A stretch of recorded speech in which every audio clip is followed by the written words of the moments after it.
आजीच्या हातची ही पारंपरिक चव आता या जगात कुठेही भेटणार आहे.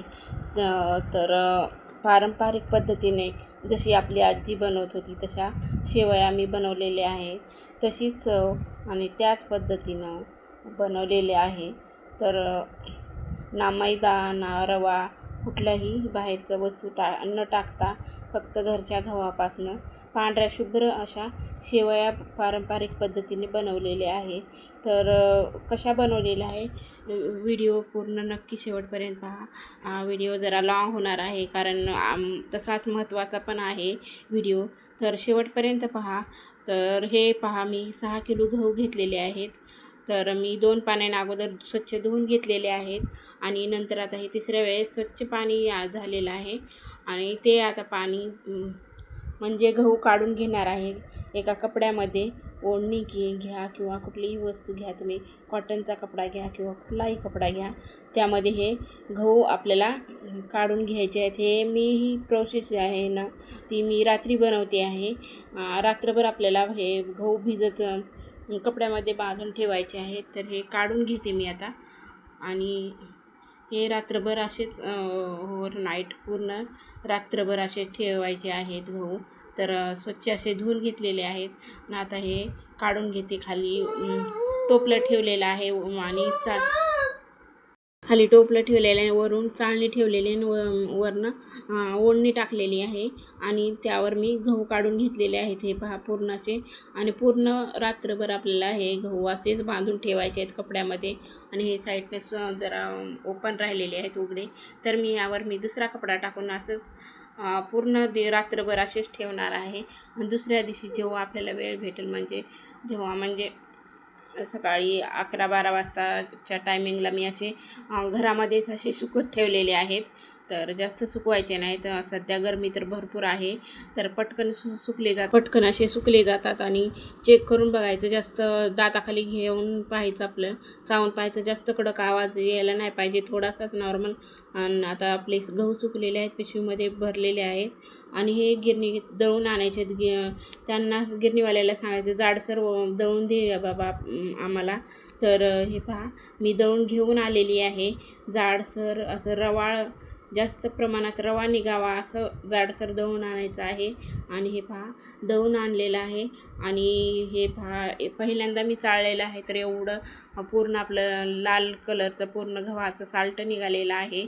आणि हे गहू पीठ आहे ना, एकदा चाळायचं नाही आहे, भरपूर याला कष्ट घ्यावं लागतं, त्याला भरपूर वेळ चाळावं लागतं आणि पूर्ण आपलं लाल गव्हाचं पूर्ण साल्ट निघायला पाहिजे आणि पांढरं शुभ्र पीठ व्हायला पाहिजे इतपत आपल्याला चाळायचं आहे. तर आपल्याला हे मी आता 4 ते 5 वेळेस 5 वेळेस चाळून घेणार आहे पीठ, कारण पांढरं शुभ्र अशा शेवया होतात. आणि जास्त जर कमी एकदा दोनदा किंवा दोनदा चाळलं तर आपल्या शेवया ह्या लाल होऊ शकतात. त्यासाठी भरपूर असे कष्ट घ्यावं लागतं त्याला आणि भरपूर चाळावं लागतं बारीकाईनं. आणि हे पहा 5 वेळेस मी चाळून घेतलेलं आहे. तर ही पहा दुसरी वेळेस आहे. पहिल्या वेळेस चाळलेलं जाड निघालेलं साल्ट पूर्ण गव्हाचं लाल आणि आता हे परत अजून निघतं आहे, परत चाळावं लागतं. तर ही दुसरी वेळेस आहे, मी चाळून घेते. आणि ह्या चाळामध्ये आहे ना रवा पण निघतो आपल्याला. ह्यामध्ये भरपूर रवा निघतो आणि भरपूर असा माझ्या पिठामध्ये भरपूर रवा निघालेला आहे. तर 2 वेळेस चाळणीनं चाळल्यानंतर तिसऱ्या वेळेस मी कपड्यानं चाळून घेतलेला आहे. तर ओढणी बांधलेली आहे टोपल्याला आणि टोपल्यावर आणि त्यातून चाळलेलं आहे पहा. तरी पण एवढं लाल निघतं आहे. तिसऱ्या वेळेस पण चाळलं तरी पण. तर 5 वेळेस मी चाळून घेतलेलं आहे. तर 2-4 वेळेचं आहे हे. तर त्यामध्ये हे पहा रवा निघालेला, म्हणजे हे मी फॅनखाली धरलं आहे तर पुढं एवढं उडून गेलेलं आणि हे पहा रवा बाकी शिल्लक राहिलेला आहे. खाली जाडसर असतो न रवा, तर रवा राहिलेला आणि चोथा असतो ते गव्हाचा, इझिली असं उडून जातो फॅनच्या हवेनं. टेबल फॅन असतं तर खूपच छान असतं. तर माझा वरचा फॅन होता तरी गेलेला आहे फॅननं आणि परत मी सुपानं पण पाकडलेलं आहे. आणि हे होतं 3-4 वेळेचं. आणि फर्स्ट वेळेस चाळलेलं त्याचं तर अजून बाकी आहे. त्यातून पण भरपूर असा रवा निघणार आहे. हे पहा किती छान असा रवा निघालेला आहे जाडसर. जसं आपल्याला दुकानातून आपण आणतो ना तसाच रवा निघालेला आहे आपल्या गव्हामध्ये, घरच्या गव्हामध्ये. तर हे पहा, हे 5 वेळेस चाळलेलं हे पीठ एकदम मैद्यासारखं पांढरं शुभ्र आणि सॉफ्ट असं पीठ निघालेलं आहे.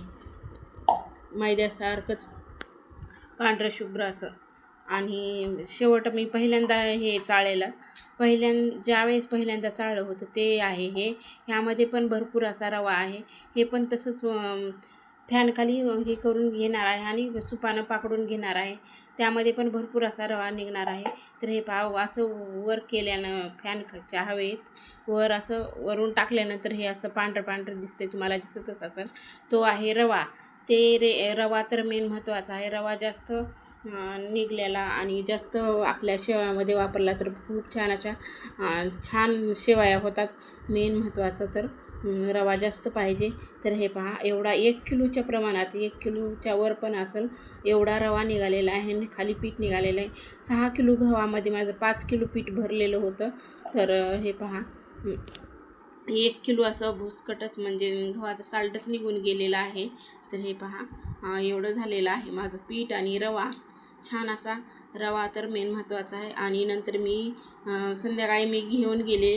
जिथे शेवया बनवतात तिथे, घरी तर आपण बनवू शकत नाही शहरामध्ये. तर गावाकडं असतात तर गावाकडं बनवले असतात, घरीच बनवतात गावाकडं. तर मी इथं मशीनहूनच बनवून आणलेले आहेत. तर तिथं ठेवलं होतं पीठ, त्यांनी बनवून दिलेले आहेत मला. दुसऱ्या दिवशी बनवून ठेवते म्हणल्या त्या. तर त्यांनी बनवून ठेवलेलं आणि मग दुसऱ्या दिवशी घेऊन आलेले, सुकत घातलेल्या उन्हाळ्यात. आणि सकाळी मी हे शेवया बनवते मुलांसाठी पारंपरिक पद्धतीने, जुन्या पद्धतीने, जशी आजी बनवत होती तशी. आणि कुणाला लहानपणी अशा शेवया आवडत होत्या, दूध, तूप आणि गूळ शेवया, असं कुणाला आवडत होत्या नक्की कमेंट करून सांगा. आणि लहानपणीची आठवण अशी आहे. तर मला पण अजून पण आवडतात, लहानपणी पण आवडत होत्या. तर हे पहा, मी 1 तांब्या पाणी टाकलेलं आहे, मीठ टाकलेलं आहे, चवीनुसार तूप टाकलेलं आहे. आणि कारण चिटकू नये म्हणून. तर जर आपण घरी बनवलेल्या शेवया अजिबात चिटकत नाही, ते एकदम सुट्ट्या होतात. पण ही मशीनहून बनवलेल्या कुठंही कसलाही पीठ असो, घरचं बनवा बाहेरचं, तर चिकटच होतात. तर जरा चिकटच होतात ह्या, त्यामुळं मी तूप टाकलेलं आहे. आणि घरच्या जसं घरी बनवतो ना ते जाड मोठे असतात. आणि हे बाहेरून मशीनहून बनवून आणलेले, ती तार अशी छोटी असते आणि चिकट होतात. काय माहीत, कारण माहीत नाही आहे, पण चिकटच होतात. प्रत्येक वर्षी मी बनवून आणते तर चिकटच होतं भात. आणि जर आपण त्याच पिठाच्या घरी बनवल्या तर एकदम मोकळा भात होतो. तर हे पहा, पाणी उकळल्यानंतर शेवया टाकून घेतलेले आहेत. आणि आता हलवून घेते, पूर्ण असं मिक्स करून घेते पाण्यामध्ये. आणि फक्त 2 मिनटात शिजून जातात आपल्या शेवया. पटकन एकदम 5 मिनटात तयार होणारा पारंपरिक पद्धतीने जुनी ही रेसिपी आहे. लगेच शिजलेले आहे, 2 मिनटात शिजून जातात आपल्याला शेवया. तर हे पहा, शिजलेले आहेत. आपण चेक करून पाहू शिजले आहेत का नाही आहेत. तर हाताने चेक करायच्या, मऊ झाल्यात का नाहीत. मऊ झाले लगेच विघरती शेवई दाबल्यानंतर. छानपैकी आपल्या शिजलेले आहेत, रेडी झालेले आहेत. प्लेटमध्ये काढून घेतलेले मुलांसाठी, मुलांना द्यायचे आहेत. त्या मुलांना तर खूपच छान पौष्टिक अशा शेवया आहेत. नेहमी जा, असं बाहेरचं दुकानचं ते मॅगी नूडल्स देण्यापेक्षा अशा घरी पारंपरिक पद्धतीने घरच्या घरी बनवलेल्या हेल्दी अशा आपल्या शेवया खूप चांगल्या. तर मी अजिबात कधीच बाहेरची मॅगी नूडल्स कधीच आणत नाही, कधीच करत नाही. तर मी अशाच बनवते शेवया, वर्षभर जातात मला. तर गेल्या वर्षीच्या पण आहेत अजून. आणि असं बघा, टाकून घेतलेलं आहे दूध, साखर आणि तूप टाकून घ्यायचं. खूप छान टेस्टी लागतात. कोण खात होता अगोदर लहानपणी आणि कुणाला आवडतात नक्की कमेंट करून सांगा. कसा वाटला व्हिडिओ, आवडला असेल तर नक्की लाईक करा. नवीन असाल तर प्लीज चॅनलला सबस्क्राईब करा. अशाच नवनवीन रेसिपीसाठी आपल्या चॅनलला प्लीज सबस्क्राईब करून ठेवा. आणि हे पहा, तयार झालेला आहे आपला भात, शेवयाचा भात. तुम्ही काय म्हणता याला? मी तर भातच म्हणते, शेवयाचा भात. तर असा गरमागरम आपला दूध, साखर, तूप टाकून रेडी झालेले. कसा वाटला व्हिडिओ? बाय आता.